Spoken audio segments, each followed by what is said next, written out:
You'll love that. Download our app today and enjoy tackle-busting benefits with great odds, more markets and same-game multi every NRL match at Palmerbet. Gamble responsibly. For Gamblers' Help, call 1-800-858-858. Hello and welcome to episode 438 of Fergo on the Freak.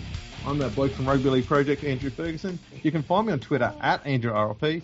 And joining me as always is the glorious League Freak. You can also find on Twitter at League Freak. How you going there, mate? I'm going very well, Andrew. How are you? How's the life of the leading rugby league historian on planet Earth and not being a pretender, being the real deal? Yeah, it's pretty good. It's pretty good. Changed a few shitty nappies. Going great. Nice. That's when you know you've made it. Yeah, solid prep work. And how's your world been? My world has been fantastic, I've got to say. Good for you. Good for you. That's all you cunts get. Is that now that I work weekends, I don't get to see the Tigers get absolutely fucked every weekend. So that's been great. Yeah, I mean, like... And now there's this weird thing called I don't even know how to pronounce it. It might be like an Italian word, Final, something like that. I don't know. I don't know much about it personally. All I know is... punishment just want to keep playing footy for some reason. Fuck if I know why. Yeah, weird. Very weird. Yeah. And does nothing for the bottom line, which is why we play the game, is to balance the books. So I don't understand that at all. Every extra game is an expense. Yeah, 100%. Travel in September? No. Yeah. Right. Our books are tight. That's what she said. Okay, so we've got a special episode. Well, all of our episodes are special, but this one's a special episode again. Yeah, it's a super special. And why is that? I don't know. Okay. I was just trying to hype up a little bit. I'm not good at this. That's it. Yeah. I'm more the hype man, aren't I? Yeah, that's right. Like, to be fair. This episode is so good, you all better go and grab a towel to sit upon. Yeah. And grab it and make sure you're sitting. Yeah. Because let me tell you, if you're standing, you're going to slip over in the juices. Because today we're going to go through all of the bylaws of the rugby. No, we're not. We're going to explain how a rugby union scrum works. Jesus. I thought we were doing a quick episode. Strap in for 10 hours of the thinking man's game. Well, here's how it starts. You get the fattest fucks you can find. Make them fatter.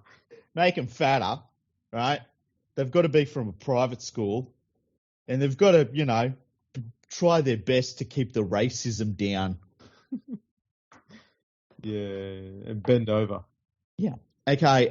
No, we're gonna rank every single team's regular season in the 2022 National Rugby League. Yeah, because we saw on a competitor's website. Yeah. That they're going to do brutal honest ones, and we thought brutal honest. Brutal. There's no one who does brutal honest like us. No, yeah, we're number one when it comes to brutal. That's right. So we won't say which competitor it was, but they're all raging alcoholics. Yeah. And drunks. So drunks. So we'll start with the Broncos. Because we're going in alphabetical order. Yeah, we're going in alphabetical order. They finished the season 9th. Mm-hmm. Up until up until the start of round 24, I think it was, or the end of it, they were sitting just inside the 8. Had been in the top 8 from round 7 to round 24, and looked like they were, especially around the Origin period there, just after they had the bye, they were 4th on the ladder, and a win over Parramatta in round 19 put them back in 4th place. They looked good. They looked really good. It looks like Kev had sorted them out, turned them around, and they were bound to return to the finals. And then against Melbourne, Parramatta, St George, those last 3 games, they scored a total of 30 points and conceded 135. Yeah, well, look, the Broncos, I looked like a genius for most of the year because I picked them 5th and no one picked them 5th.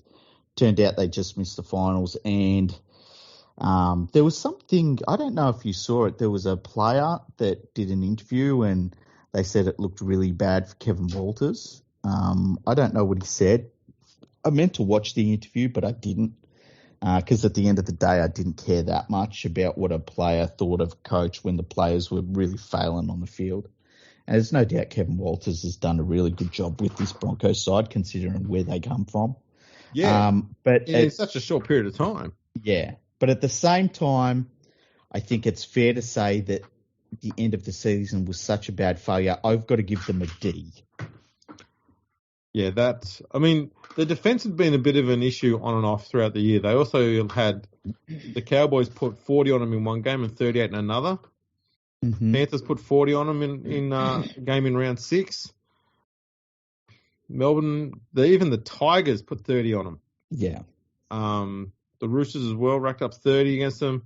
You're not going to be much of a threat in the finals if you can't get your defense in order in a reasonably consistent manner.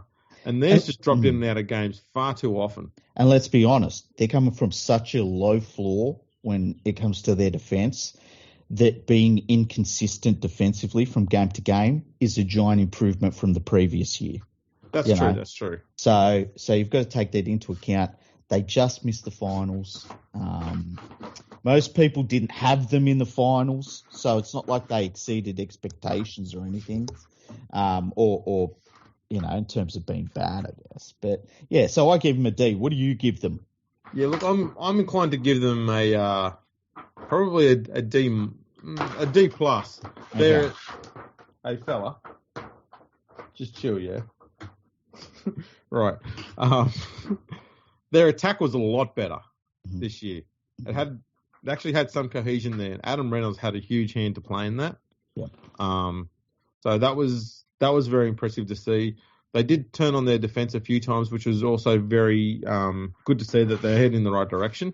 Mm-hmm. So I'm willing to go with a D plus there. But that fade out at the end of the season was atrocious. Yeah, it really was. And it looked like a player thing. I don't think it's a coaching thing. I think that was a player thing. And it could be a blessing in disguise because Kevin Walters will be able to look at those performances and see who he doesn't need going forward. And they were always going to need to clear out as a club. And they're a work in progress. Yeah, the one thing I think people, and I think it's something in rugby league that we really, and maybe in sport in general, is you can't absolutely bottom out completely as a club and just turn it around. Like when you bottom out as a club, you have to turn around like the culture of your juniors.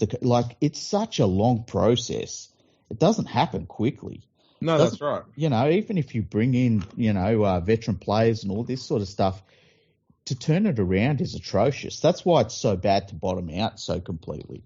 Yeah, because they'd done so well to avoid doing that. But to drift back into that so quickly. Well, it's habits. People and get stuck there. Yeah. But look, and then people form habits, and they're really bad habits. And that's the thing when people are like, "Oh, we've got all of these youngsters, but we come dead last." It's like, they just all learned the worst possible things they could. Yeah, that's right. But there's still plenty of upside in this side. They're going to get better before they get worse. 100%. Pat Carrigan, huge fan of his. Tony Staggs started to look like he was getting it a little bit more towards the end of the year. So Corey Oates, he bagged 20 tries in 22 games. Yeah, he's a really solid player. Hey, Cobbo, 15 tries in 18 games. Remember when you and me were like, "Oh yeah, Cobbo, he needs another season in reserve grade just to get physically up to the speed of the game," and then all of a sudden he turned into like a superstar the next week. You just needed that pep talk from us. Yeah, we did that on purpose. You're welcome, Kev. We also did that with Suwali as well. So, you're welcome, Trent. No, you did that with Suwali. I had nothing. You can take some of the credit if you want. No. I was on the Suwali train. Next we move on to is Canberra. Well, what a weird year for the Raiders. Poor Canberra, or everything's always against Canberra. Just ask them. The highlight of their season was the coach getting upset about something that happened 10 years ago at a kids' footy match. And they started the season off looking putrid. They brought a bunch of young players in finally, started getting better and better. But, it's still Canberra. So what do you give them as a grade? It's a bit tricky because it's almost a complete flip of what Brisbane did. And as much as they won their last 4 games coming into the finals, none of those 4 teams were top 8 sides. Yeah. The Dragons, they beat by 2 points. The Knights, they beat by a converted try. The out of form Manly, they beat by 42. And the last place Tigers, they beat by 46. When, to be honest, they were up by 42 at half time. So they even clocked off in the second half of that game. Mm-hmm. So I think it's easy to look at their last few games and think that they're in some really hot form. But if I'm a coach of any team, I don't want to come into the finals and sneak into the top 8, having won just 4 games against dog shit teams. I think that's the worst preparation you can have when you've got to come up against the Melbourne Storm at Amy Park in your first week of the finals. Our sudden death final, mind. Let's look at 6 of their last 7 games were against bottom 8 sides that they won. The Warriors and the Gold Coast as well were there. Mm-hmm. The loss was against Penrith. Sorry, the weak gutted Dogs Penrith. Yeah. And their last really solid victory against a top quality side was round 18 against the Storm when they beat them 20-16 down here in Melbourne. Yeah, and look, time ago. I probably rate their season. Is this maybe one of the most difficult ones, I reckon? I think I'd probably rate their season a C. And the reason is that Hodgson didn't play a game for them. Well, he did play, but it was over really quickly. So that was a positive for them. The turnstile out wide, he just wasn't a factor. So that was a positive for them. Hey. What? You can't say it wasn't a factor, mate. He missed the first 8 games where they had 2 wins and 6 losses. They were sitting second last when he came into the comp. And when he came in for his only game of the year, 3 wins in a row. Yeah, but he's still a garbage player. He got them into the 8. Yeah, still. Please. He saved their season. Nah. And King Jared. Yeah, king. Imagine if he was your king. He's one of them kings that are a spinning top. Remember them? Anyway. I'm going to give them... Hang on, I've given my fucking reasons why I gave him a C. I thought we'd already done that. Okay, you're giving him a C. Yeah, they brought some youngsters into the side, which was badly needed. Mm-hmm. And so it's not a complete failure because they've got something going forward. And so that's why I gave them a C. I'm giving them a C-. Okay. Why's that? Because they've basically... They started like trash. They finished okay against a bunch of shit sides and they haven't looked convincing at any part of the season unless they get to be a flat track bully. Yeah, true. And when they can't be a flat track bully, they all act like Corey Horsburgh. This is it. So I don't know. I think there's a lot more work to be done with that roster. Yeah, and possibly the coach as well. Okay. All right, up next, we've got the Bulldogs. Finished the season in 12th place. 7 wins. I mean, it's an improvement on last season, obviously. Yeah. And they made the big change they had to make, which was getting rid of Trent Barrett. So that has to be a positive for them. They definitely made a step forward, which was a positive. They've still got that, as I talked about, when you bottom out completely, you've still got those terrible performances in you, but I think that they are finally heading in the right direction, which is good for Bulldogs fans. So I think I will give them a D-. B-? D. Oh, D-, okay. Yeah. Yeah, look, the getting rid of the coach was a big thing. Because he'd done nothing for their attack or their defense. It's not often that a head coach comes along and he's worse than the interim coach he replaced. And then he's worse than the interim coach that replaces him. Yeah, it's something pretty special. Yeah. I don't think we've seen that too many times before. So, well done, Trent. Amazing. Yeah. The catastrophic failure he was at two separate clubs. We talked about when before he even got his first grade gig, like you can't just say, I want to be a first grade coach. You can't just be like, well, I'm going to be a first grade coach. And I am, and I deserve a job, because that's what happens. You get a Trent Barrett situation. That's right. You've got to do it the right way, and that is let Buzz try and lobby the entire competition of 3 years for you to do it. Yeah. That's the way to do it. It's how people with integrity do it, damn it. Exactly. They had that brief period just after they got rid of Barrett where their attack turned into something functional after it hadn't been. Yeah. They took 1 week and then they looked like a different club. Yeah. And, that's the thing about, a coach, a bad coach versus a coach that just knows how to coach, not even a great coach, just somebody that knows how to coach. And it was shocking to see, really. Even for us, it was pretty shocking to see. Yeah, and if you take out they played a lot of games against top 8 sides. If you take a lot of those results out and look at, their performances against teams in the bottom 8, pretty solid performance in the end. Mm-hmm. None more better, I guess, than their 34-4 win over Parramatta in round 14. That was very impressive. It was a good game, that one. And the other thing to look at too is like that they finally have found a coach that gets the job done for them on the field. And so they stuck by. Oh, wait, they didn't stick by him. They got rid of him and got somebody else that sun-tried. Sorry. Yeah. Did they go back to the well? Did they go back to the Penrith assistant coaching well? Yeah. We know how good Penrith assistant coaches have been, don't we? That's right. Amazing. Right. Garth Brennan, big shout out. So if Trent was the architect, what are we going to call Cameron Ciraldo? That's a really good question. What could we call Cameron Ciraldo? Maybe the engineer? The foreman? The foreman.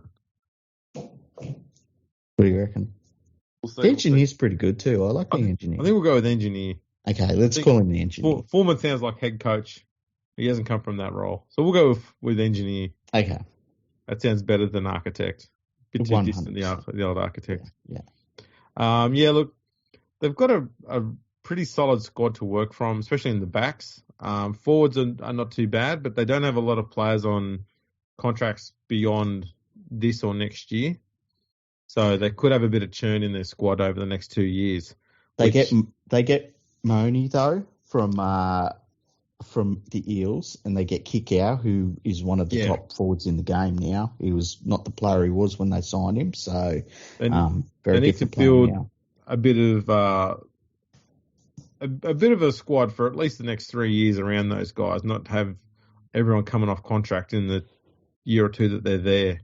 Well, if there's one thing that Phil Gould is good at, it's shuffling players. So he's got this place in perfect position for a lot of that. So I think that's the only thing that could be their undoing is a lot of players coming off contract and a lot of churn, and that just means that you've got an unsettled roster for a few years, and so they might end up swimming around this 10th to the 13th sort of spot for a few years until they get something settled.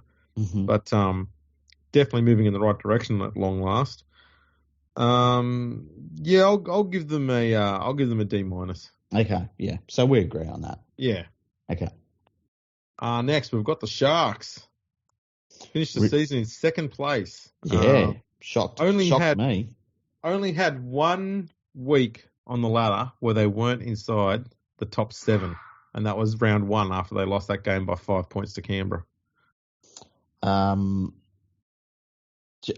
Nico Hines worked well beyond my wildest expectations as a half. I was really concerned that was throwing money at like the flavour of the month, and he's a footballer. Like he's a footballer. He's a competitor. He's a smart footballer too. So that was a brilliant signing. Their defence was pretty damn good. They did a lot of basic things right, and so I'm giving them a B+.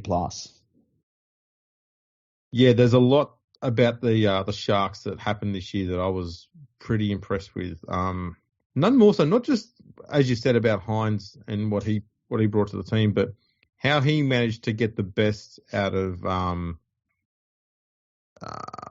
young fella Moylan. Yeah, Moylan he hasn't pared it all back, didn't he? consistently for a long time. Mm. And there was things that Moylan was doing that I haven't seen him do for quite a while this year, and he was still doing it a few weeks ago, where he would try something instead of just trying to score points all the time, which he was guilty of doing for a long time when he got close to the line. He started showing patience at last. Mm-hmm. And we saw it a few weeks ago when he went to the right side, I think it was against the Bulldogs, and he saw the defence rush up really fast on his outside edge and cut off the opportunity to the winger. Mm-hmm. The next time he went down there and he went that way, he waited for them to rush up again. And then once they rushed back and they went past the line, he then passed between two defenders to his unmarked winger who scored completely untouched. And he went, that's the Moylan we'd been waiting to see about 8 years ago. Yeah. He's found it now. He's just got that little bit of more patience in his game. He's running. He's making better decisions when to run. So that's been really good. They're not a one-trick pony in attack either. They've got a lot of different things they can throw at you, long and short. So I do really like that. I was very not very keen on the whole putting Fitzgibbon in as coach. I didn't think that Morris had done anything bad enough to see him being arseholed. Mm-hmm. Yep. But Fitzgibbon's done quite a lot of good stuff, mostly for their defence more than anything else. He's got a really good structure set up for their defence at the moment. So, yeah, I'll take the L there. Yeah, same here. I didn't think it was really a good idea. But he's got the job done, and we'll see how they go in the finals and moving forward. I don't think I had them in the finals. I think I had them missing the finals. So. I think I had them around 7th or 8th or something like that. Yeah. Just because I thought there was too many squads below them that just weren't as good. Mm. It was basically just that on paper. Mm-hmm. Now, they've won 11 of their last 12 games, something like that. Yeah, they're on a run.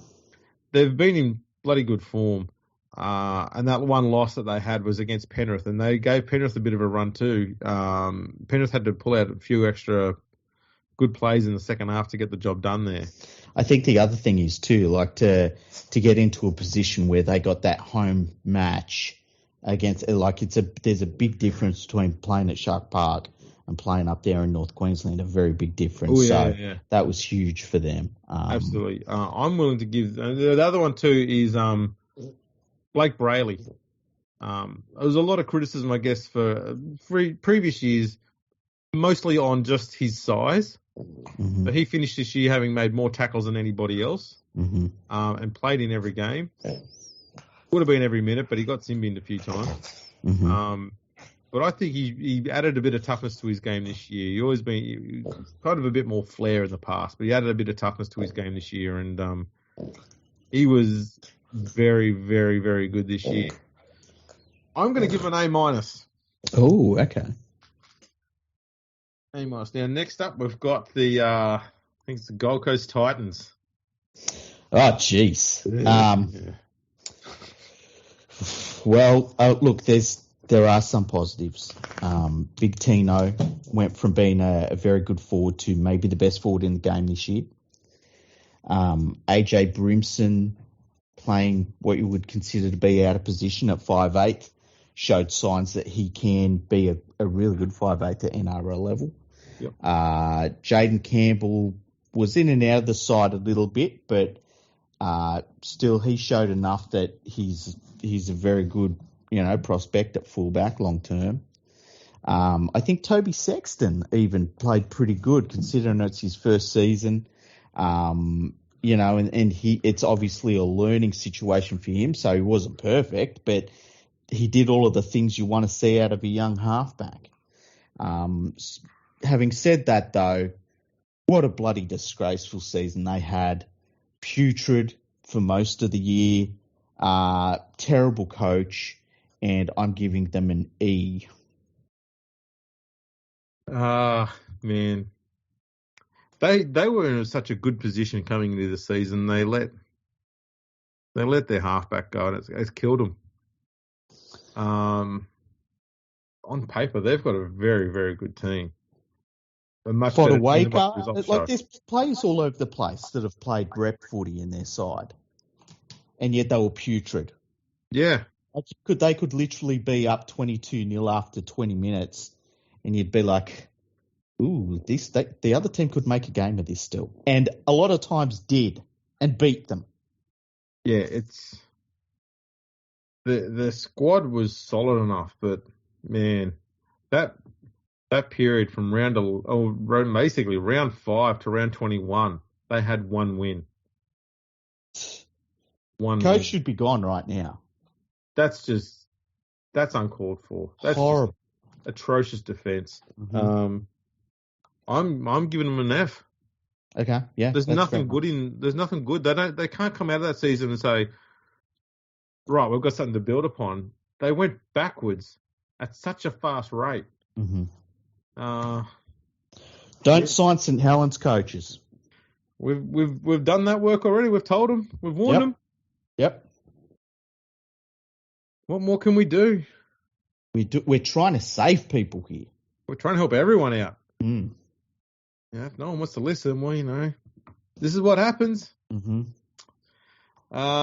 Next, we've got Manly. Oh, Jesus. Wow. Well, everything was good until they decided to, let's face it, do the Pride jersey during Women in League round. Some of the players decided not to take part in that. The event went ahead, and then the entire team decided not to take part in the rest of the season. Terrible end to the season. One of the worst you'll ever see. They were, right up there in the top 8. They weren't even thinking about them missing the top 8. And they finished 11th. Yeah, I mean, they'd done the hard work. They lost their first 2 games, then they won 4 straight to get into the top 6. Then they lost 2 games against good quality sides in Cronulla and South, who were in good form at the time. They got back on track with a unconvincing win over the West Tigers. And then, 3 losses in a row to Brisbane, Parramatta, Melbourne.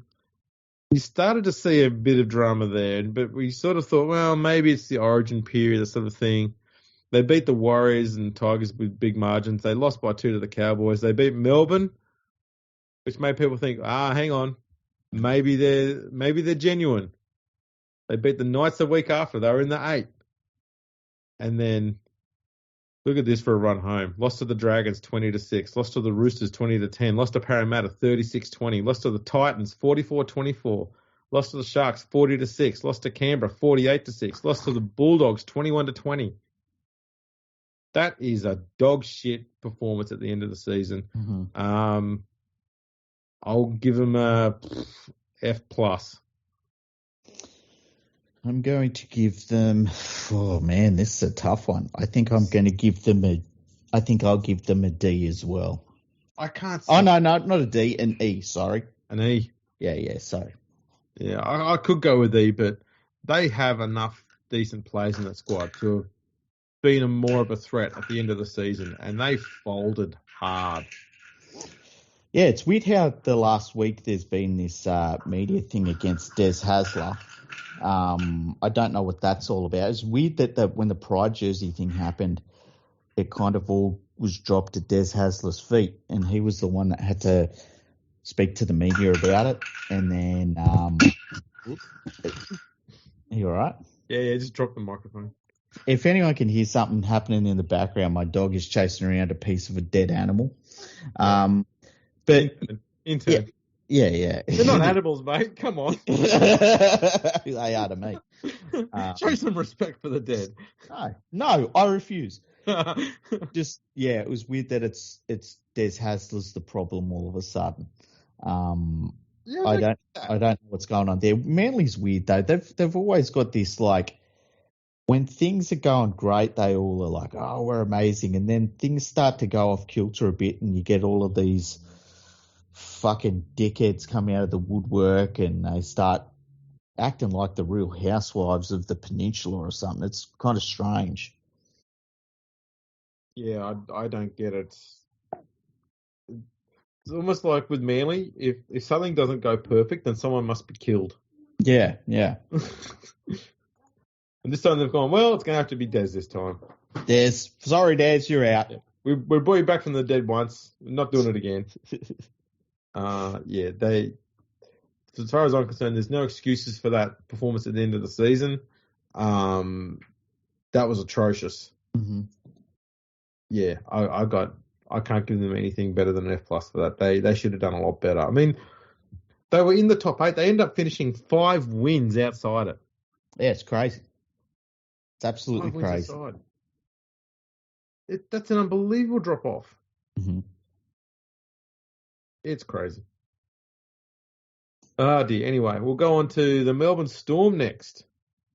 And I'm going to make a bold prediction here. I reckon this could be the first time in about ever that they don't get an A+.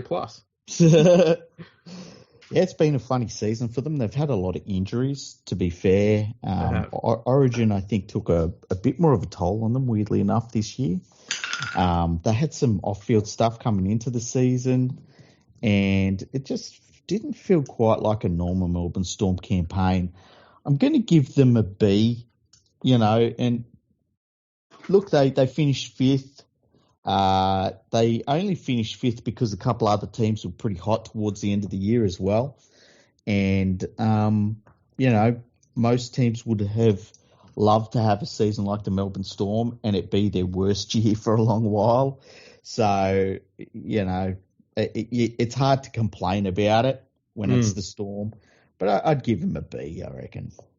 Yeah, just looking at the results, I mean, they were top of the ladder after round 9, and they had been brutalising every team at that stage.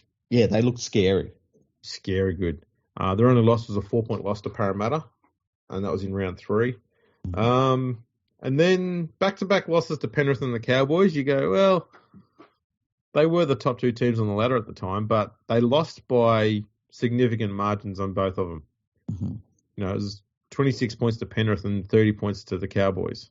Yeah, and that Penrith game, there was a feeling of like, how are these two teams going to line up? Are we looking at the grand final replay and when Penrith handled them pretty good, it was you kind of were like, wow, that didn't expect that, Yeah. So. They won 3 straight against Manly, Roosters, and Brisbane. And looked a little bit more convincing, but then they just lost 4 straight games against teams that were all in the 8 at the time. Mm-hmm. And then had 3 solid wins. The most, I think they sort of made it clear that they were back on the game when they beat Penrith 16-0. Mm-hmm. It wasn't the fact they scored 16 points. It was about the fact that they were able to keep a team to 0. They'd only done it once previously this year, and that was against the Bulldogs in round 4. The thing about that game though is that, like, keeping in mind Penrith had players missing. Oh yeah, Penrith were under strength. Yeah, but the problem was they'd played against really poor attacking teams in the previous weeks, and they still conceded points. And I think in their own mind they needed to keep someone to 0. They didn't care how they did it or what they were like. They just needed to do it to know that they could again. Yeah, good point. I just think as a Panthers fan looking at that game, because they started off on fire in attack. Yeah. And it was like, oh man, are they going to beat us by 40? Because that would suck when you don't want that memory in the players that are left. No, that's right. Be some players. And they ended up only winning 16-0, and it was like, it just seemed a little bit un-Melbourne like. Yeah. Once again, I know I've said that a few times now, but that's how the season felt at times for them. I think from about that win against Brisbane in round 15 through till the win against the Titans in round 21, that period there, they stopped doing the things that were working so brilliantly in the start of the season with their attack. And their attack looked a bit confused and a bit off. It was probably because Pappenhausen was out with his injury. Mm-hmm. And they had a few players coming in and out because of origin and injuries and stuff like that. But the structures and the systems they had in place in their attack completely changed, and it was a weird-looking thing. Everything looked out of kilter. Yeah. And it looked like they were starting to get it back on track when they played Penrith. They worked on their defence first and some of the attacking structures, and the next week they played Brisbane and put 60 on them, and you went, it's back. Mm.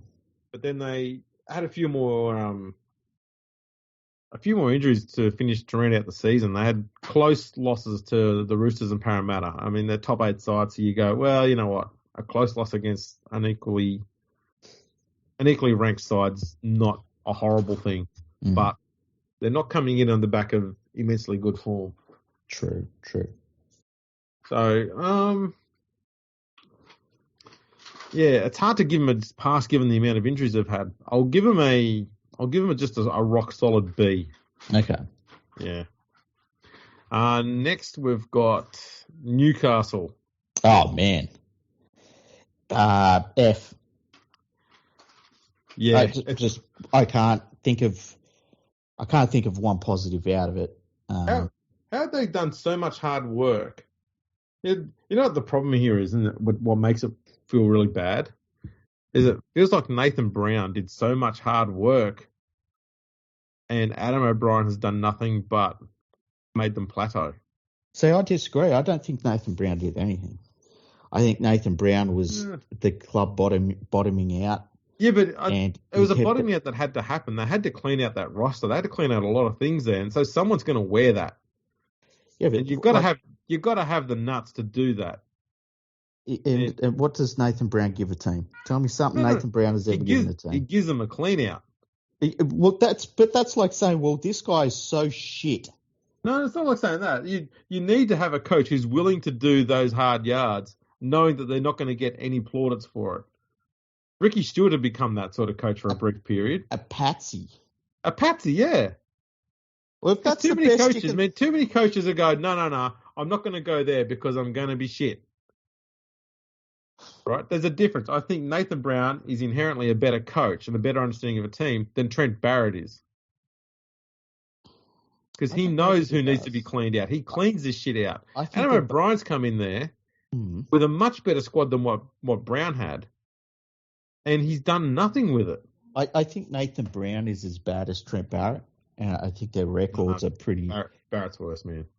I think that they're both the same. I really do, and I think that on top of that, I'm not sitting here giving Nathan Brown huge praise. No. I'm just saying he's better than Barrett.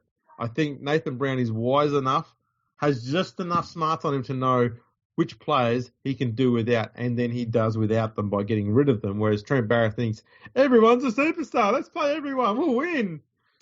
I just think that Nathan Brown gives you nothing, and I'm just going by results. Like we joked about it, about when Nathan Brown's coaching your team, drag out the record books. Oh, of course, right. He was the wrong coach to go to the Warriors. They didn't need him. They didn't need that sort of coach. He's the coach that the West Tigers probably needed, because you'll go in there and just clean shit out and then you'll move on. But whoever comes in next goes, oh, well, I've got a clean slate and a bit of cash in the salary cap. Well, let's go buy some players and sort this shit out. But do you look at this Newcastle lineup and consider it to be cleaned out? Like, I look at this Newcastle lineup and think, this lineup needs cleaned out. It's better than the one that Brown came in with. Yeah, but the results aren't. Not much by much. That's a reflection on Adam O'Brien now. But when does it become a reflection on the players? Look, we're arguing. How good's this? When does it become a reflection on the players? It should always be a reflection on the players. Yeah. But the elite coach can make an average player get up and do the right things every single week and get the results, consistently go in the right direction. All this dickhead does is kicks a fucking chair and whinges and sucks and then says, the responsibility is all on me. Stop kicking chairs and start kicking some asses, you fucking idiot. Look, I think it was his first game that he coached them, and he was kicking chairs, and you and me were like, "You've got no, dude. What the fuck? You don't start kicking chairs day one, because you got nowhere to go." Look, it's parenting 101, right? If your child does something that upsets you, and you just go, right, that's it. I'm going to kick your fucking ass till your nose bleeds. If that's your result every time something goes a little bit wrong, eventually the kid's going to go, A, their ass is going to get used to it. It's not going to have the same impact anymore. And B, they're not going to give a fuck. It's just going to wash away. You've got to pull them aside and say, you know what? This is right. This is wrong. What you need to do is this, and you got to do it better. And you got to start off gentle and get more and more stern and let them know that, oh, fuck, I might be in for a bad one here. Yeah, lead up to chaining them to the radiator and flicking cigarettes at them. I get what you mean. Exactly. You can't just go straight to it. You need to build up to it. Yeah. That's people see Bellamy in the coach's box blowing up all the time. They think that he does that all the time.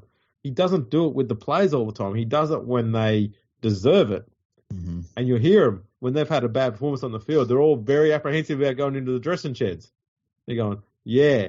You're going to get your ass handed to you. They don't do it every fucking game, though, and not every loss either. Yeah, he knows when to do it. He knows, and the players know when it's going to happen, and that's the way you want it. You want them to know when it's going to happen because then they go, we know what we did wrong. That's where you got to be. Adam O'Brien just gets there kicking fucking chairs and standing around going, he's lost his shit again. How many of the current Newcastle Knights side do you look at and go, I wouldn't mind him? In my side, Jaden Brayley, and he's coming. He's got that Achilles that he busted last year. You know, yep. I'd take him though. I think I would too, but worryingly, there's not a huge amount there. I'll give you that, but it is still a better squad than what they used to have. Clemmer, I wouldn't take Clemmer.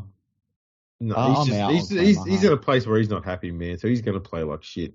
I know, but I'm just out on him. It's like at some point, it's like you're on big money. You chose to come to the club, and you're okay. You're unhappy. I get that, but he's like fucking Dan Carlo 2.0 at this point. It's like, I remember when David Clemmer was good when he was a young player, and then he just fucking cruised. Yeah, look, no, I think under the right stern sort of coach, he'd be perfectly fine. Mm-hmm. This bloke is stern, but only with plastic chairs. Yeah, no one respects that. He's so bad, such a bad. If Bradman Best had a good defensive coach, he would be a very good pickup. I am so out on Bradman Best, I can't even tell you. Oh, he's been wasted.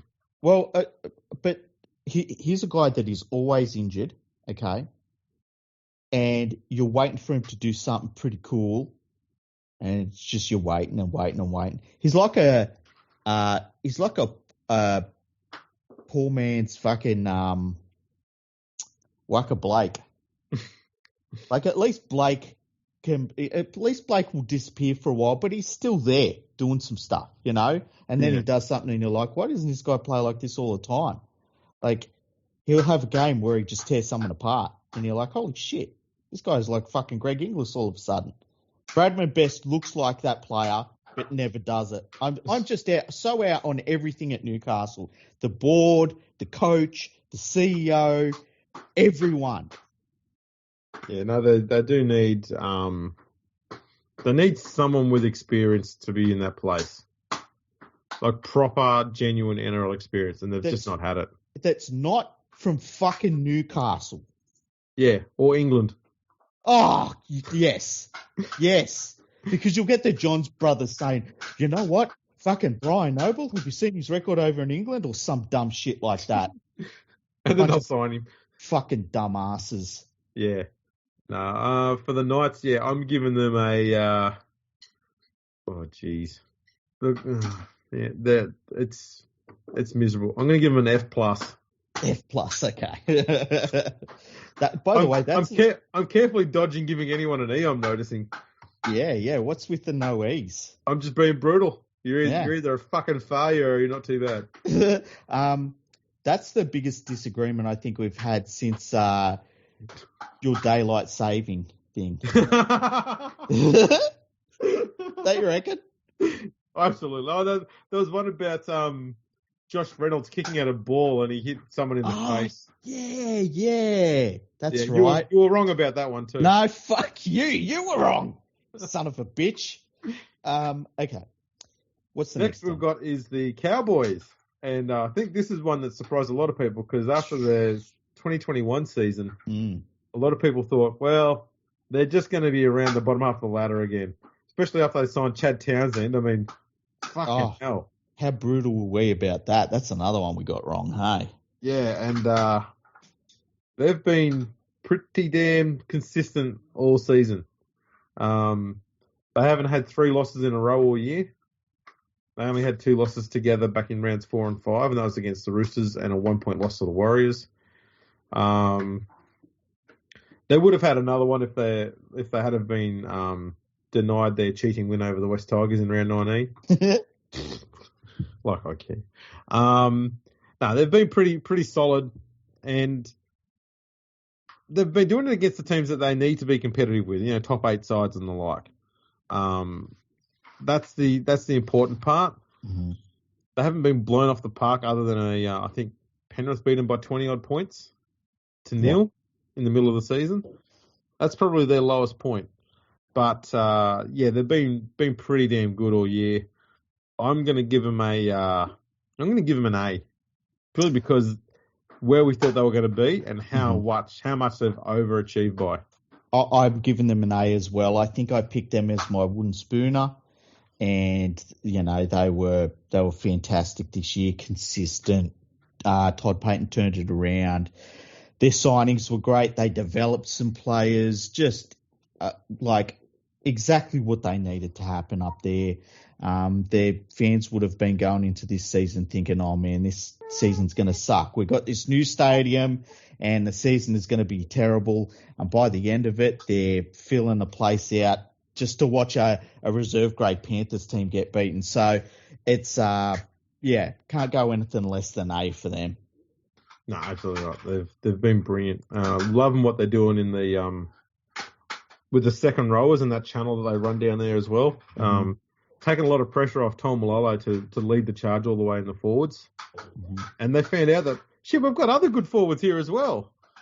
Yeah, and bloody good forwards too. It's been fantastic to watch. And then they get Luciano Leilua early on because the West Tigers don't need a good hard running second rower. So it's just fantastic season. I'm so happy for all their fans.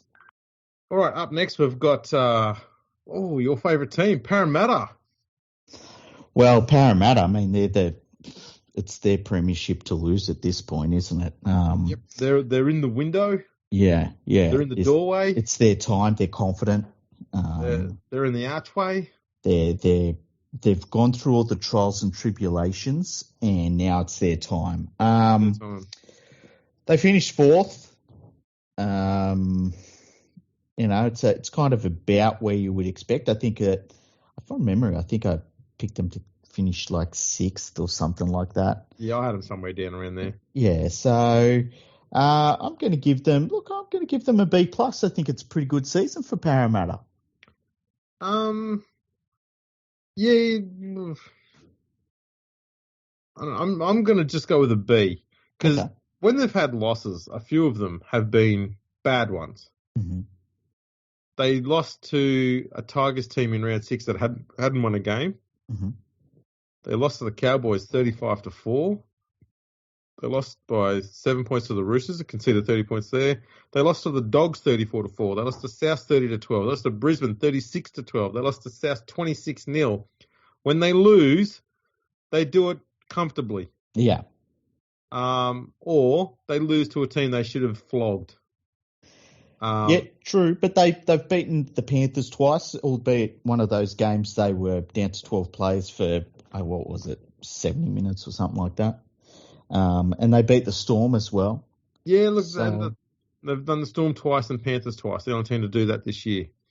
It's an achievement for the Parramatta Eels. They did have a run home that was pretty tough. So, yeah, look, it has been a pretty good run home. Mm-hmm. I do worry, though, that they've just got a horrible, horrible record in the first 2 weeks of the finals. Yeah, but like we're only talking about the regular season, okay?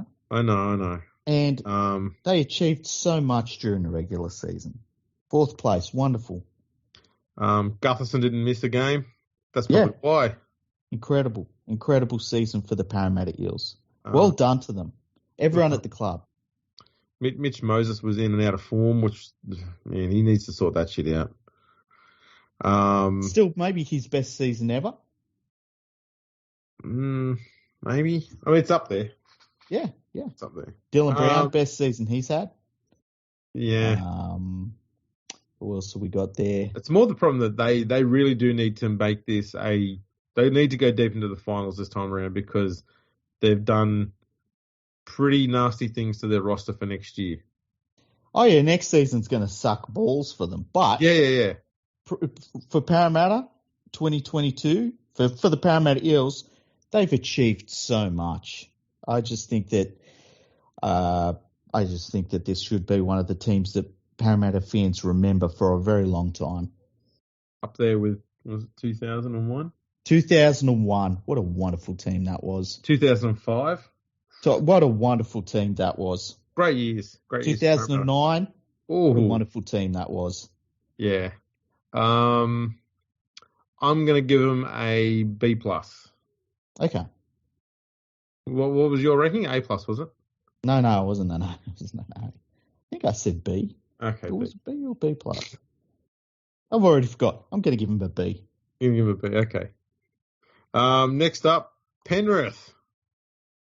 Weird season for Penrith. Has been the suspension of Cleary sort of muddied the back end of the season a little bit, but at the same time, they come through that whole origin period and, players being admitted through injuries and stuff like that, almost entirely without a loss.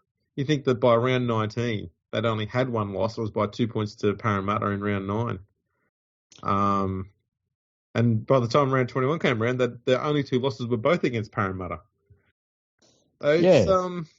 Losing your halfback for 5 weeks at the end of the year. They lost Jerome Luai for about a month at the end of the year. Then they didn't have them for 2 games during Origin. They lost James Fisher-Harris towards the end of the year for 2 weeks with a suspension. Api Coruscant was out during Origin as well. The coach was unwell for about 3 games, I think it was. When you take all of that into account, you look at their record and it's like they won 20 games. Yeah. Man, the last 6 weeks has probably been the worst 6 weeks they've had in the last 3 years, and they still won half those games. With half a squad. And one of those games they basically forfeited. Yeah, pretty much. So it's been another solid season. I just hope that the problem they're going to have is the momentum and the mindset they're in coming into the first week of the finals, because it's the first game Cleary's had and in the side since round 20, and his last game was a loss to Parramatta. And yeah, they had that loss last week, although it was against the spare parts Panthers side.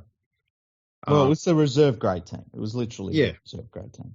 But the week before that was a big win over the Warriors. You can't really take much from that. There's nothing there, yeah. A 4-point win over South, and before that, a 16-point loss to Melbourne. It's just, I don't know. There's not a huge amount of,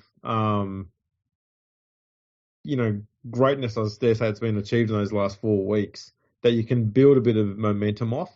And a lot of it is because of the fact that the squad's broken up, I guess. But they should still be the favourite for the premiership. I'm going to give them an A+ because of how they managed to navigate their way through all of that drama, especially in the middle of the season there with Origin taking such a toll on their squad. And they didn't drop a game until around 20 after Origin. Yeah, look, I thought I was going to overrate their season. and then you gave them an A+, and that's exactly what I was going to give them too. And it was a lot of it was based upon being a Panthers fan, in that if somebody had have given me everything that we listed off that they kind of dealt with this year, and then he said, and they finished with 20 wins, they're 6 points ahead of the second place team, and in the last 2 months they never really looked like being anything other than first, if not longer, really. The only thing I really would have loved to have seen is them with the pedal down the whole way, and how much they could have gone on with it. And, they could have very easily finished like 12 points ahead. Yeah.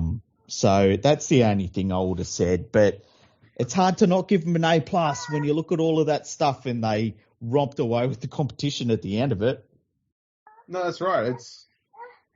One of the hard things a lot of teams have these days is backing up after a strong season. I mean, how better can a team back up from winning a premiership, and they're first in a while, with a season like this where they've racked up 20 wins and minor premiers with several rounds to go? Yeah, where it's the last 1/3 of the season at the very least. As a Panther fan, we've been like, all right, bring on the finals, bring on the finals, bring on the finals. And like, that's 3 seasons in a row. We've talked about them being the first team to win 20 wins in 3 seasons in a row. So that's obviously very difficult to do. And yeah, as you say, like for a backup season after this squad's first premiership, it's hard to ask for much more. Like, asking for anything more than that, you're asking for absolute perfection. Yeah, that's right. And I mean, they're not that far from perfection anyway. Yeah, they lost 4 games. I'm going to ask you, do you know when it was Penrith were not placed, at any time after a round outside the top 2 on the ladder? Outside the top 2? Didn't you ask me this the other week? Wasn't it round 6 in 2019? Round 9 in 20. Round 6 in 2020. Okay. I shouldn't have said you asked me that a couple of weeks ago, because I would have sounded really smart. But I still got it wrong. I was still out by a year. And they were only outside. They were only off first place twice this year, and one of those was round 1 or 2. What's up, buddy? Oh, look, we've got a Parramatta fan here. What team? Okay, because you think of Parramatta? We know that your daughter is a Panthers fan now. Yeah, right? she was being heavily pushed to being a Sharks fan by her mum. Mm-hmm. I did say to my wife when she was born, I said, right, she's got to be either a supporter of your team or my team. Yeah. And I went, I don't want to have to go through life with too much misery, so I'm happy for her to be a Sharks fan. But this boy, I don't know about this fella. Well, what would be the worst team if he come up to you one day and said, Dad, I think I really like the so-and-sos. Who would you be most disappointed for him as a fan experience? South. South? Why South? Because I'm an all Balmain supporter, so, we hated South. Okay. I think that's fair. I think it's hard to go past the Warriors. Warriors? Yeah. You got to go with something traditional. The Titans. Like, if you said I'm going to be a Titans fan. I think if he was a Titans fan, I could... I'm going to say this just to stir up other Titans fans. I think if he was a Titans fan, I'd just say, you know what? Your club's not going to last very long, and I know you're not committed to it like every other Titans fan. We can get you to go to another side. Wow, that's rough. I would never say that about a fan base, Andrew. That's terrible. That's because they've already changed clubs. All right, the young fella's finally nodded off. He's heard about the Panthers. He's happy. He knows he doesn't need to hear any more. So he's off asleep. Now we'll get on to the Dragons, and hopefully talking about this won't get him upset. Well, weird season for the Dragons. I think that they were more consistent, but they're a bad lineup. And Dragons fans are sick of watching a terrible footy team, and I get that.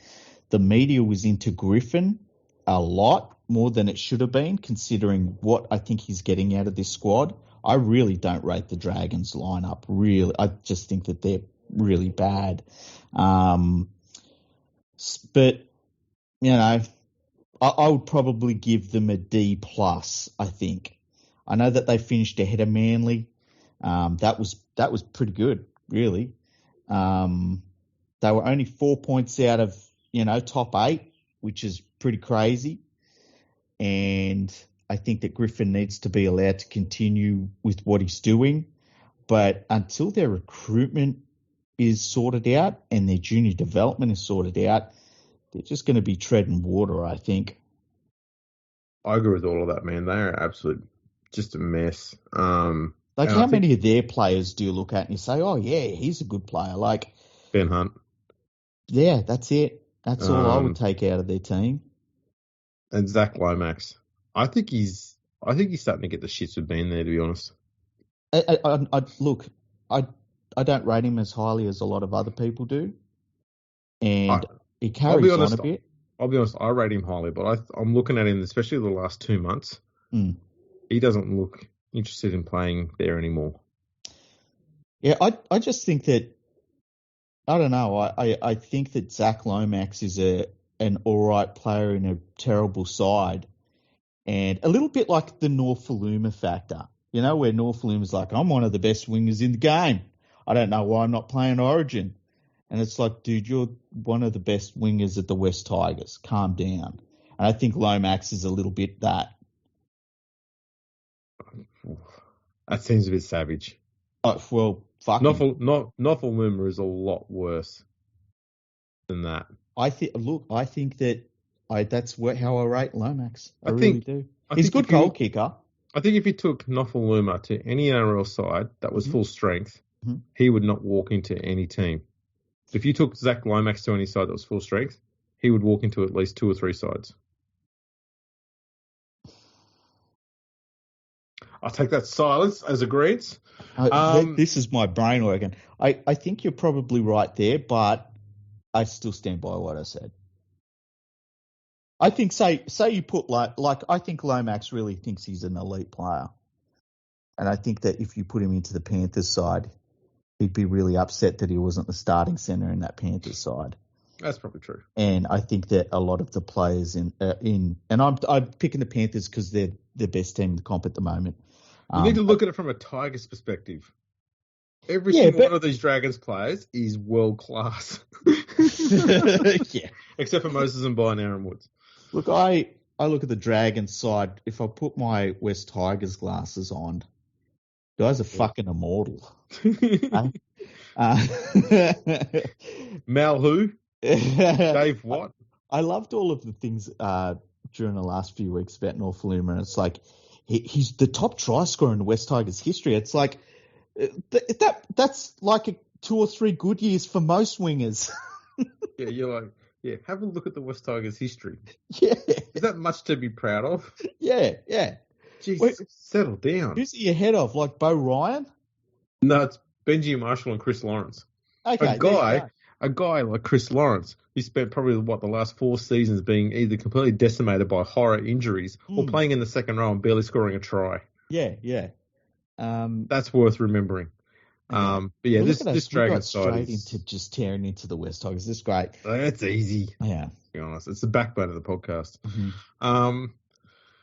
Yeah, they've got very little direction in attack. If Ben Hunt doesn't create it, then nothing happens. Mm-hmm. That's bad. Their forwards they should be performing better and more consistently than they do. That's not a horrible forward pack, but for some reason, they just don't function. They don't have I don't think there's any set genuine plan. Their defense just phases in and out every game, week to week. They're just a frustrating team to watch. I think it's bad enough being a West Tigers fan. I think I'd hate being a Dragons fan more watching that side play because you look at them on paper and go, well, they're no chance this year. And then they get in there and they sit around eighth place. 7th, 8th, 9th, 10th. They sit there all year, fuck, we might be a chance. And then they come to the end of the season They throw it away. You go, oh, we're out of the calculations now. And then they win the last fucking 3 games. You're like, you're fucking Jesus. Yeah. I hate being a Dragons fan. Yeah, and I look at their lineup and I sort of think, well, surely they have got to be big movers in the player market, and they're not. Yeah. And, you know that they've got that nursery to draw from, the South Coast and all that, and they don't seem to be really bringing in anybody that's too great. McNuggets had a fantastic season for them. That was one thing. I think he was fantastic for them. And Ben Hunt, you can kind of see in Ben Hunt, and his performances didn't drop off, but you kind of see in Ben Hunt that he's getting to a point where I feel like he's going to think to himself, I got the money. I'm good for money. Now I'm going to go and go somewhere where I don't have to do as much work as I've had to do over the last, like, he's busted his ass for that club. The best place for him right now is Souths. Yeah. Because he needs a 5'8" who has plenty of skill. He's got that at Souths. A forward pack that does unbelievable work he can sit behind, and have great options out on the edges. The Souths has just got everything Ben Hunt needs. And that's the perfect place for him because, yeah, he's been carrying the Dragons' attack for the bulk of his time there, and he does look like he's just gone, why am I keep doing this? Like, the money's great, but fucking hell. If you were the Parramatta Eels, would you rather give $900,000 to Mitch Moses or $1 million to Ben Hunt? Hunt. Yeah, 100%. I agree. Yeah. Hunt's just smarter with his decisions in attack. Mm-hmm. Moses is faster. I'll give him that. I think the bulk of their games is about the same, but Moses will just go off his game and then get tentative, and you just can't have that. Hunt's built a little bit more solidly, and so I think that gives him a little bit of confidence to go to the line. I'm talking purely on build here, okay? But I think Ben Hunt and Luke Brooks have a very similar body shape, and there's no surprise that both of them have no fear taking the line on. And I think there's a bit of that in there, whereas Moses is a little bit more slightly built, so he's a little bit more apprehensive about it unless he's in really good form. So I think Parramatta could do with someone who's a bit more interested in engaging the line with his own running game more than what Moses does. Moses would be a really good 5'8" next to Ben Hunt. If the Parramatta Eels don't win the premiership this year, and I just can't see it, they're just such an amazing football team, but if they don't win the premiership this year, would it be smart for the Parramatta Eels to go to the Dragons and say, look, we will give you Mitch Moses and Clint Gutherson for Ben Hunt and McNuggets? I think the Dragons are being run pretty stupidly. I don't think you need to give that away. I think you go over there and say, look, we've got this bloke in playing for Wentworthville. It's going to be the next big thing. How's about you give us Ben Hunt, you have this young guy, we'll give you $50,000 to go with it. And we'll pay the young guy's salary for the next 3 years. Dragons will go, oh, geez, I tell you what. They pull up his stats, they look at the running meters and say, where does this guy play on the field? He doesn't make many running meters at all. He passes the ball a lot, though. It's like, yeah, he does. He passes the ball a lot. That's what you need. That's what you guys desperately need. Yeah. So, yeah, it's an interesting one, though. I think for Ben Hunt, his best place would be South. Or as you say, Parramatta would be. I think he'd go well on a halves pairing at Parramatta with Moses beside him. Mm-hmm. But I mean, you got Dylan Brown. You don't need to get rid of him. So Yeah. It's an interesting one. I mean, Moses himself would go pretty well at South with the structure they've got there. And you got Alex Johnson as a target to go to, and he just knows how to score tries. That kind of works to Moses' game plan of kick to the corners or run to the corners a lot. Mm-hmm. Mm-hmm. So that'd probably work as well. Yeah, and they'd have to obviously clear out a cabinet for all of the trophies Ilias has won compared to most. Oh, no, they wouldn't. Hang on. Well, that's the thing. I think Ilias just got re-signed too. Look, I think it's a good signing. I like Ilias. I think that it's very much like Sexton up on the Gold Coast. You chuck in a young halfback, and you're going to go through the growing pains of a young halfback. Even Nathan Cleary went through it. Every halfback does. I know. Just what he needed though was a good 5'8" to sort of steer him in the right direction, and what Cody Walker needs is a good halfback to steer him around the field. And neither was going to get what they wanted out of that relationship. I don't know how they fix it. That's oil and water. Yeah, Walker's a great player. You don't throw him away, but at the same time, Ilias needs a good half next to him. So I don't know how they get around that. But that's something they've got to figure out. So anyway, I'll give the Dragons a... What'd you give them? Did I rate them yet? I don't know. Let's rate them then. Okay, let's rate them again. Whatever ratings we gave them before, completely scrap those because we're doing it again now. I'm going to give them a... Man, I'm going to give them a D- because it's an overall thing. I think Griffin's coaching them, but they're just treading water as a club overall. Yeah, I'm going to go anywhere. I'm just going to give them a rock solid D. Okay. Yeah, they need some. She said. That's all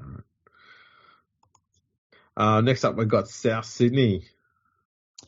A bit of a strange season for South as well, hasn't it been? It has.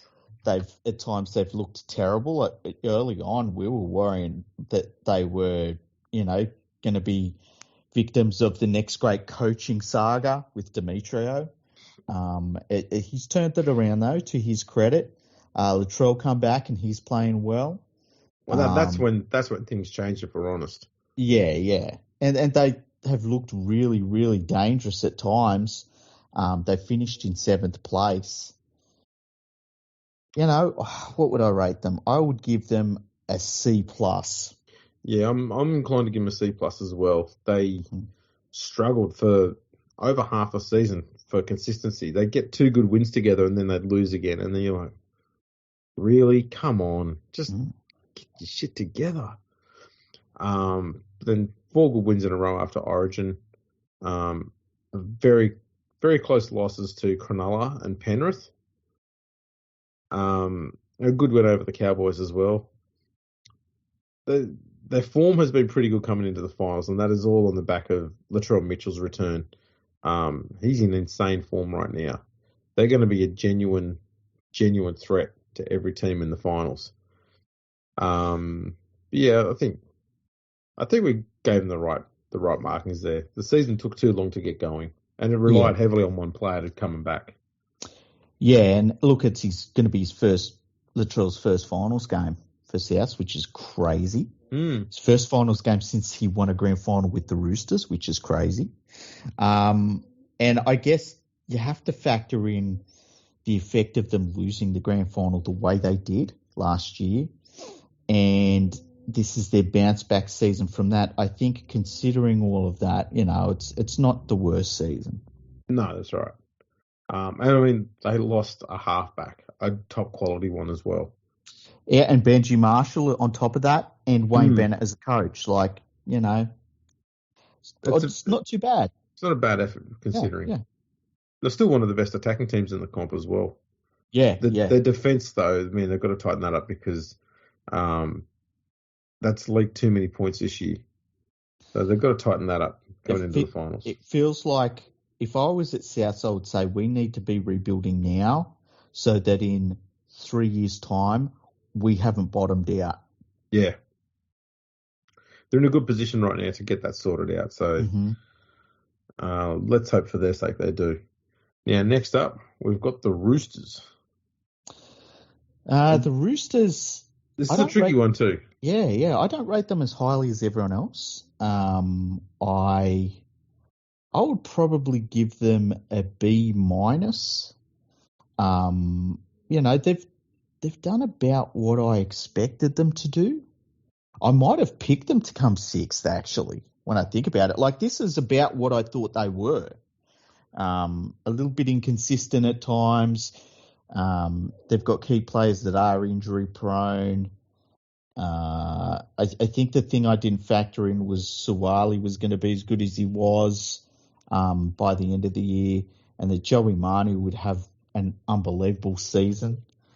So yeah, I think a B minus, yeah.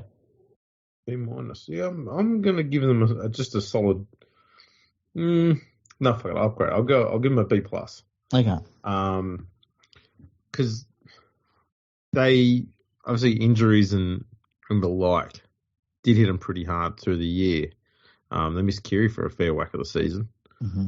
And they were sitting in the top 8 up until, round 12, round 11, when the origin period sort of starts to kick in, and then lost 4 straight games in that period there against top 8 sides. So they just started to lose touch with the top teams they needed to be sticking close to. Mm-hmm. But a good team doesn't get swamped by that and go downhill. They find a way to turn it around and get their shit back in order. The fact that they had, they won 10 straight games to finish the season, is it? It's something like that, yeah. 8 straight games to finish the season. And some of those wins were huge, and they needed to be. They got their attack back in order. Their defence is finally starting to function properly. They clawed their way back from 11th into the top 6. That's pretty impressive for me. They do still seem to be. They've gone from being that team that's in the elite top 4 to being the team in the next group just below it, though. Yeah, they have dropped that little bit. Not too far, but it's far enough. So how they go against Melbourne and Penrith, even to a lesser extent Parramatta, is going to be pretty telling. But I think most of the other teams, they should be able to handle them. So yeah, I reckon B plus is probably as high as they get this year. Okay. Next, we've got the Warriors. Look, you can give them, you can give them some leeway for what they went through having to start the season in Australia off the back of a couple of seasons where they had to play in Australia. Overall, I can't go past F. Nathan Brown did nothing and then left and blamed it on his daughter. Whatever the fuck happened with Matt Lodge, where they released him, but not before granting him his extension, which they have to pay out. And so that was a very West Tigers move, that one. Matt Lodge counts on their salary cap, Yeah. for the next, and they didn't have to do that. I don't know what happened there, but that's fucking weird. Mm. And then Stacey Jones comes in. Their season is, they lose Walsh. He's out. And then Harris Tavita, he decides to quit playing altogether finally because they fucked him around. I wouldn't be shocked if he starts the season somewhere else in the NRL and has a really good year. I can't think of anything good that come out of it. The only good thing is they got back home. They got back home. They got rid of Brown as coach. I don't know what long-term future they've got, plans they've got, for who their coach is going to be. Is it going to be Stacey Jones next year, or they haven't decided yet? No, I think they're bringing in, I think he's the assistant coach for the Panthers. One of the assistant coaches for the Panthers is going there. Oh, there's another great idea. I can't remember his the assistant coach for the Panthers, man. They all turn out. I don't know what you're talking about, Andrew. You're acting as though there's a history of assistant coaches for the Panthers not turning out at other clubs, and I don't appreciate it. Oh, well, form's a bitch like that. The other thing they missed too at the start of the year was Tohu Harris. I don't think he gets the credit he fucking deserves, that bloke. He's the meat in that pack. Mm-hmm. Man, that guy is just brilliant. I'd have him at the West Tigers in a heartbeat.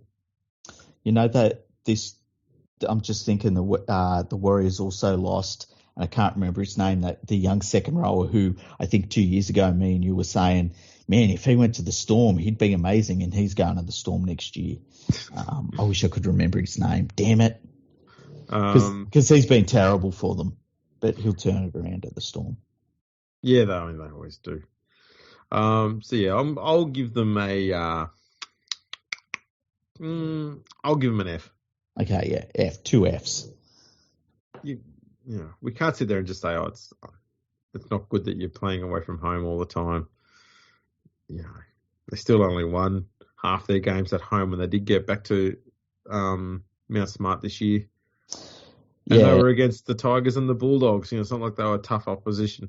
Yeah, exactly. And like, fair enough, you had to relocate to Australia, but the thing that gets me is the drama on top of all of that, And then you're playing Sean Johnson every game, who is clearly finished. There's just so much to like. I know at times I've been critical of Stacey Jones, but then other times I've seen Stacey Jones in that coach's box and thought to myself, what do I really want this guy to be doing? What is he supposed to do in this situation? I don't fucking know. So I revoke everything I've said about Stacey Jones, and I think I've said that a couple of times over the last few weeks. I just think you can't. It's like Brett Morley, what's he supposed to do? But we'll get to that. Well, we may as well now. Last one is the West Tigers. F G F G F, H fucking J minus. Fuck me, what a season. The problem with the reason why they rank so lowly too, it's not just how bad they were this season, it's the fact that I generally don't think that they've hit rock bottom yet. Yeah, I agree. Well, let's put it this way. Because I think it wasn't at Origin 1, just before Origin 1, they sacked Maguire. Yeah. I think it was Origin 1, and they did it as a media thing, like try and bury it under Origin, which was a snake cunt move by a cunt club. Yep. Where would you have thought that the season was going for them at that point? Where they currently were, around 13th, 14th, 15th. Mm-hmm. But what would you have rated it on our ratings right now? Like thinking where it was going to end up. E minus to F plus, somewhere around there. It wasn't going to be too high. Yeah. This is F minus and worse. Yeah. Because the players were worse when Maguire left. Yes. So why get rid of him? Yes. That's what I don't understand. Their defense was obviously worse. I mean, what was it? Doing some quick maths here. 180 odd points conceded in their last 4 games. That's an average of over 40 points a game. Yeah, and that last game, and I was going to tweet you during it, and I didn't because I thought I wouldn't have wanted to get that tweet. I was at work anyway, so it was good. Okay. It's when the Raiders had 42 on the board, and I was like, they have to have more than 42. You have to have more than 40 to be at halftime to look at that record that the Roosters have over the Bulldogs from, what is it, 1935? I know and the Dragons. Yeah. Dragons on over the Dogs. Yeah. So and then they were in with the shot, like a proper shot, the best shot I've seen maybe ever in my life. And the Raiders eased up. But the fact that is even, and we've seen it from the West Tigers a few times. The Storm almost did it a couple of years ago. I think the Storm almost did it this year too, from memory. It's crazy.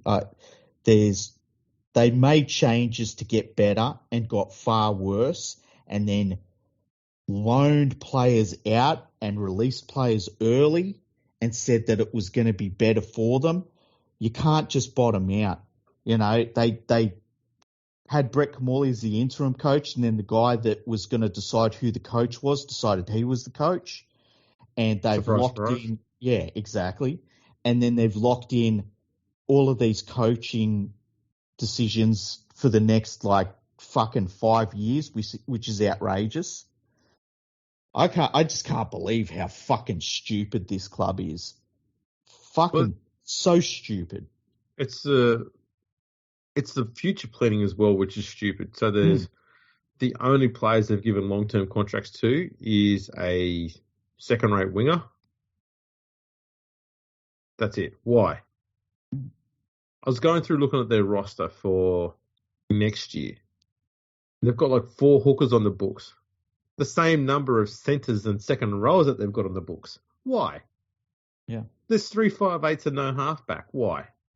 And Because let's be honest, Luke Brooks has always been a 5/8, but they don't have a genuine halfback. They've got 3 genuine 5/8s, no halfback. there's rumours that they're going to do a player swap with Peachy going to Penrith in exchange for Staines. Now, Why? you just let Peachy's contract run out, don't you? He's got another year to go. Like, Yeah, but like you go like, but okay. why are we chasing Staines? I don't know. It makes 0 sense.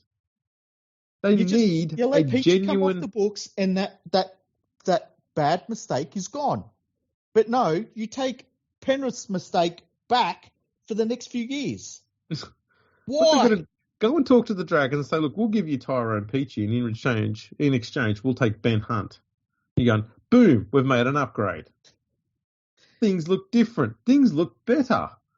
But no, we're going to do trades with second-rate players who are reserve-grade players for other clubs and make them first-grade players in our club. Why? This is the stupid shit this club does. As I've said in tweets and I've said on this podcast before, while every other team's out there and they go, okay, I've had a look at the roster. We really need to get this sort of a player and that sort of a player. And then they go out and they recruit them. The Tigers look at the player roster and they go, okay, we have a players roster. Right, what else do they look at? Oh, these are the list of the players who are currently for sale. Going, oh, okay, well, let's just give them all an offer and see who comes over. And they go, okay, now we've got 19 hookers. Now what do we do? Oh, some will have to play in the second row. Oh, okay, or Tim Sheen's genius or something like that. I don't know. This is a stupid thing they do. All they do is buy players not based on what they want, but based on their availability. And it's so fucking irritating because they've been doing it for years. It's a Tim Sheen's thing. And when he came back, I went, there's too many bad things are going to happen to this club, and they've already started. And as you said several weeks ago, when you go and appoint a coaching director, the first thing they do is they sack the coach, and every single one of them's done it. And I'm not one for this sort of shit, but I've heard around the traps that he's not planning to stay any more than 2 years. He's got a gig he wants to go to back in England. So he doesn't even give a fuck about the club. I wouldn't be shocked. He's here just to get the cash until he gets another gig back in England. That's where he wants to go because he knows he'll get a coaching gig over there for as long as he wants. Because, yeah, he's an elite coach in England. He's dog shit here. I don't want him to have anything to do with this club. There's somebody at the West Tigers that thinks that it's really smart recruitment to take the off parts of every other team. You get all of the players that every other team don't want at the end of the year when they've filled out their rosters, they've done their recruitment, and then they look at who's excess that they don't need. And the West Tigers are like, that's where the bargains are. And it's like all you do is take on everyone else's problems. Do you know James Roberts retired the other day? It was the one highlight of the season for me. Yeah, he's 29. James Roberts retired. Now, they signed James Roberts out of rehab. Okay, and good luck to James Roberts. I hope he's got his life back on track. And it was kind of heartwarming to hear that he'd retired, just for the fact that you kind of think maybe he's thinking football's not for me. I can go away and be different, have a different environment, whatever. But that's been a disaster. Like, was there ever going to be anything but that? That's the thing. Tyrone Peachy was just he's a guy that's needed someone to sit down with him from the day he made his debut, not at West Tigers, his NRL debut. Someone to sit down with him and say, okay, yes, you have a fuck ton of ability in a lot of different positions. What's your favourite position? Let's see if we can get you skilled up in that area and make you elite at that position. And no one did. That's a fault of every single club he's been to. And now he's 31 years old. and he's a utility player who's a jack of all trades and master of none. And those players don't get signed anymore. The game doesn't work for those players anymore. They just languish. And they go from shit club to shit club because they're the only ones that'll buy him. And that is a horrible way for Tyrone Peachy's career to end up, because that guy has just a fuck ton of ability and deserved to do better and have a lot more success in his career. And I don't know. You can blame the player to some extent, but when you have that much ability and you can cover several different positions, what a lot of those players need is someone to sit down with them and say, I want you to do this sort of stuff and I want you to be this sort of player, and just turn them into that and focus entirely their efforts on making that happen. Because otherwise they're just going to be jumping around from position to position and they won't be able to master any of them. They won't get the honours that they genuinely deserve, and they won't get the achievements they genuinely deserve. Yeah, and I like, if he goes to Penrith, he'll at best be a bench player. That's if he can hold his place in a first grade team, which is very difficult for very good players at Penrith. And then, he'll maybe provide a little bit of playmaking off the bench when they're rotating their forwards, but that's it, And if they get him, they're doing that while they get rid of Staines, who's just gone downhill since his first few games, which is unfortunate. I can see where the Panthers are like, well, let's roll the dice here, because at least Peachy can play in the forwards, off the bench. The crazy thing to me too is that I look at the West Tigers team, and the one dude that you looked at this year and thought, oh, there's something here, was Luke Garner. And it's this he's really a second role playing centre. Big dude, he moves pretty good. Oh, his lateral movement is very good. Yeah, that's why he was able to go to centre and actually not leak tries compared to the actual first line centres that we had there. He was the best one we had, and he was just doing it part-time. Can build around a guy like that. Yeah, I mean, he's basically, very similar in style and playmaking style, I guess, as Kurt Capewell. Can play in the centres, but he's genuinely a second rower. That's what I thought. Reminds me, not with the playmaking ability, but reminds me of Youre a little bit with his just the size and mobility. Yeah. Hasn't got the close to the line footwork that he has, but no, God, no one does. Yeah, I mean, exactly. But just the fact that he's so big and he can move like that, and when he gets through the line, he's got a nice running style, which probably it's very old football, but it's I like to see that. I think it reminds me a lot more in every asset to Luke Lewis when he went to the second row. Just knows how to hit those lines really good. Yeah, very early. When he still had that athleticism of a back. Yeah. And then where's he going to be next year? Well, Penrith. The other one they had was what was that young forward they let go to Manly? Tuolangi. God, that kid looks impressive as hell. They let him go. I don't know why they keep doing this. There was a rumour that Liddell was going to end up at the Dragons next year. No, let him go. Take it, drive him there. Yeah, I mean, you've just gone and bought Coruscant. I don't know why. Yeah, you already had 3 hookers on the books. What are you buying another one for? And it's not a criticism of Coruscant. He's obviously the best hooker the Tigers have right now. But you have 3. You've invested so much time in Little when he was injured, and you've done all this money and all this time on him to say, oh, goodbye. That's just the weirdest thing ever. I don't know why. It makes no sense to me. They've got a young guy that's in the lower grades who should be getting pushed up to, have a crack at being a long-term hooker option there. But that'll be put back for 2 seasons because I'll have Coruscant there, and he's not going to be playing 60 minutes a week or 40 minutes a week. He's an 80-minute player. Well, you look at their pathway for hookers, right?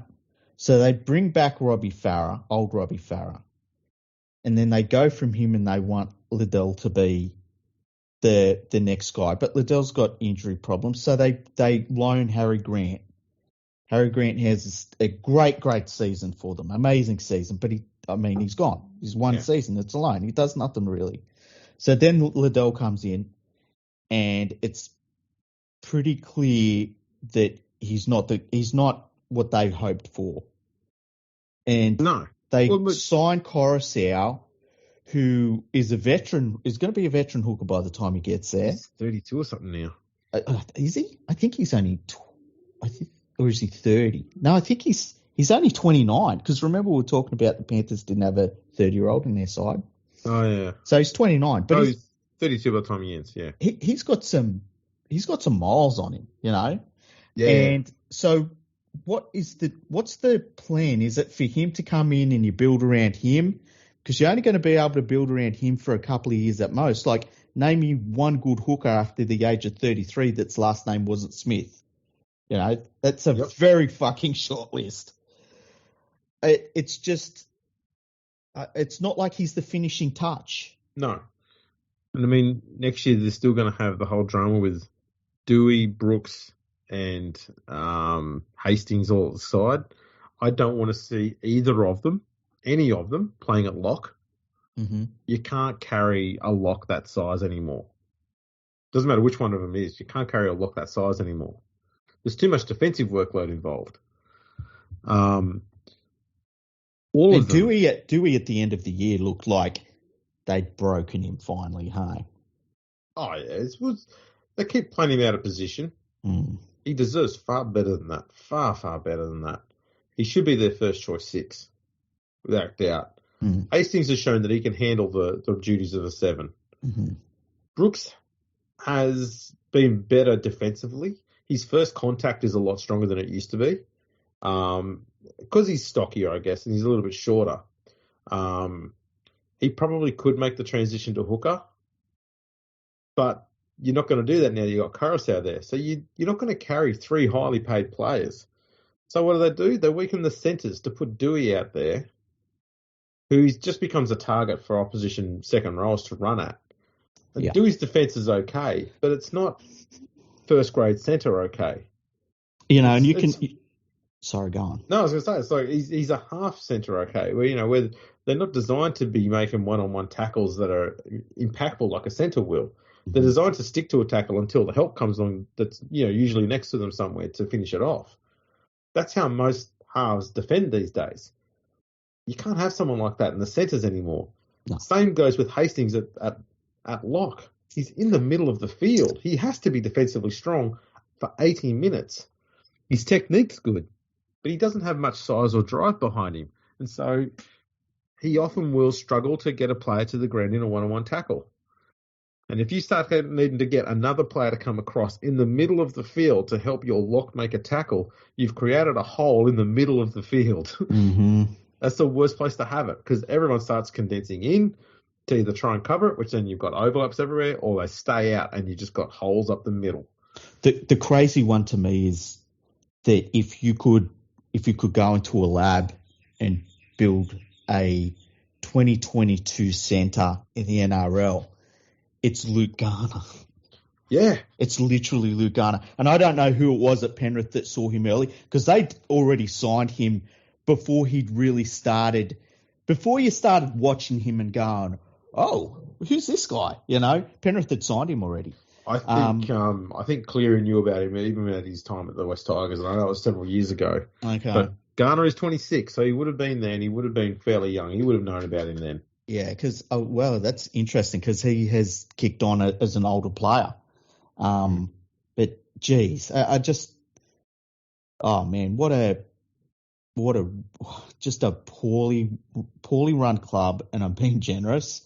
You don't need to be. It's a fucking trash organization.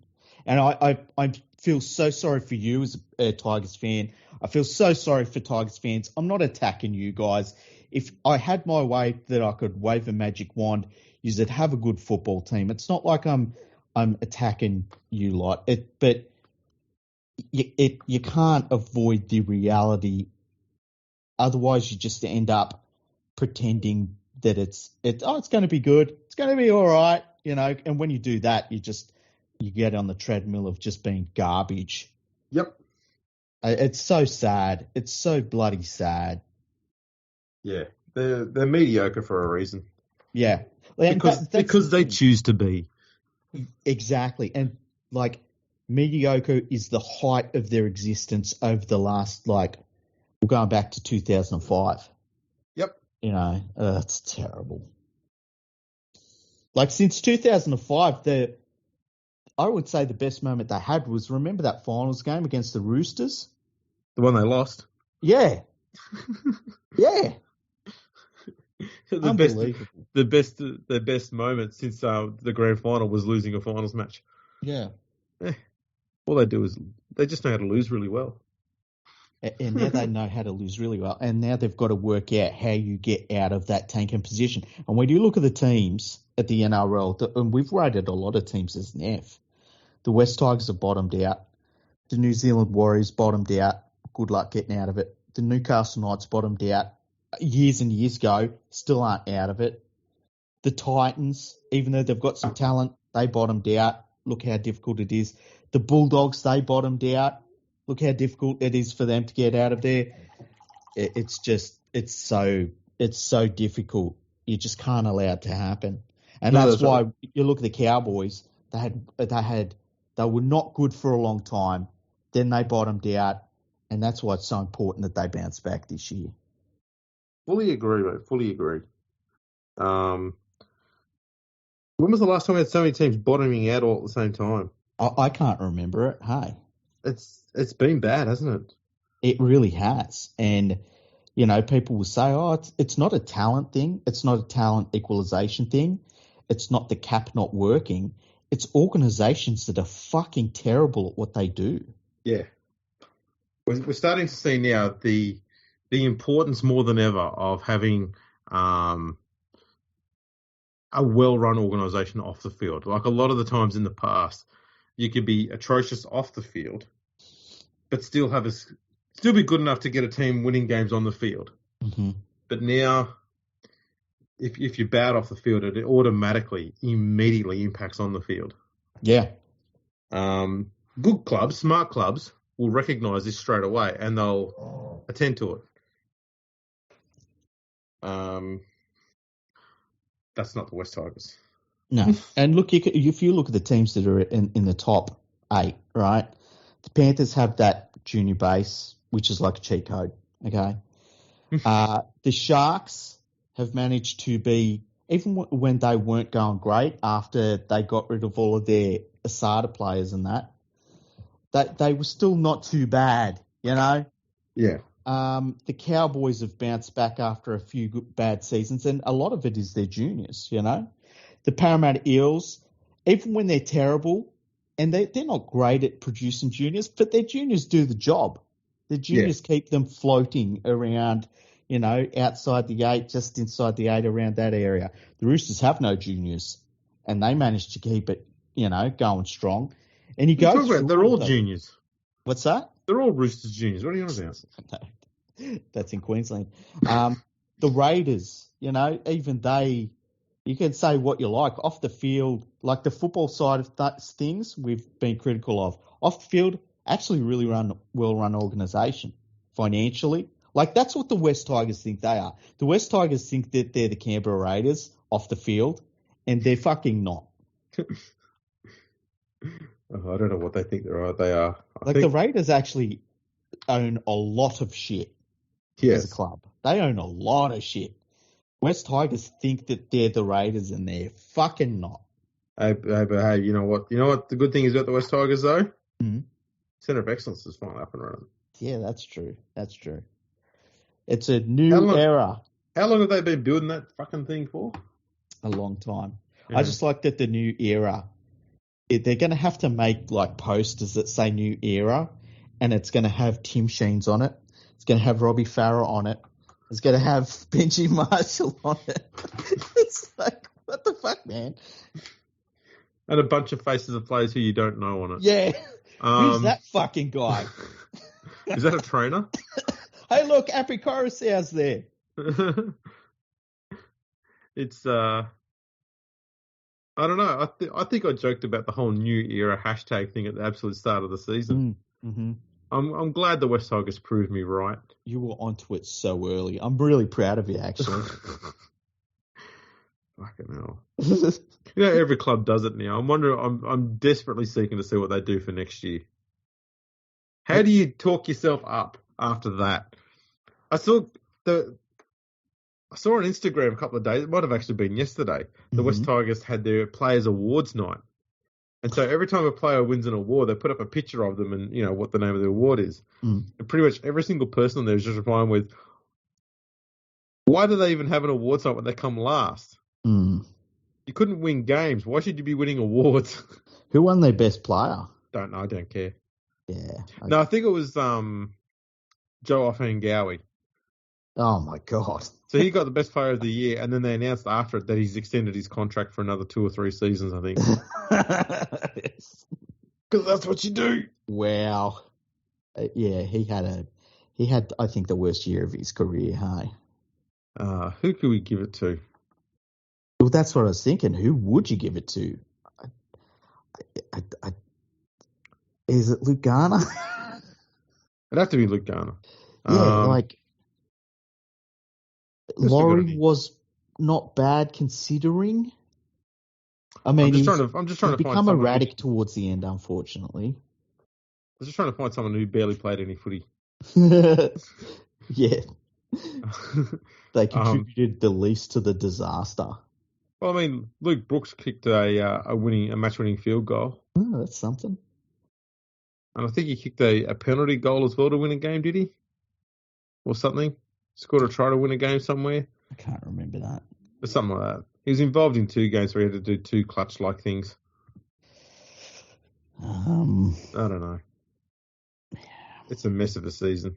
Who would be the... It's like, do they have I guess they've got a Rising Star Award. I think that's going to be their hashtag next year, though. It'll be hashtag Rise Tigers or something. Or, how's